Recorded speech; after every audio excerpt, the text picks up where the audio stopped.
Hi my YouTube family. ఈరోజు special video వచ్చి మా అత్తయ్య చేసిన తలకాయ కూర రెసిపీ చూద్దామా. ఆయిల్ యాడ్ చేసుకొని ఉల్లిపాయలు పచ్చిమిరకాయలు వేసుకొని వాటిని అయితే వేయించుకోవాలి. పసుపు యాడ్ చేసుకొని మంచిగా వేయించుకోండి. ఉల్లిపాయ మంచిగా వేగింది అనుకున్నప్పుడు ముందుగా ఉడకబెట్టుకున్న తలకాయ ముక్కలను అయితే వేసుకోవాలి. రుచికి సరిపడా ఉప్పు వేసుకొని ఉడకబెట్టుకోవాలి.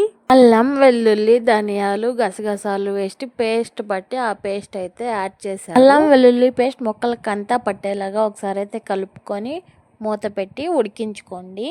ఈ అల్లం వెల్లుల్లి పేస్ట్ వేసిన తర్వాత వచ్చిన అరోమా ఉంది చూడండి, ఇల్లంతా స్ప్రెడ్ అయ్యి వావ్ అనిపించింది. మసాలా అంతా ముక్కలకి పట్టి బాగా వేగింది అనుకున్నప్పుడు కారం అయితే యాడ్ చేసుకోవాలి.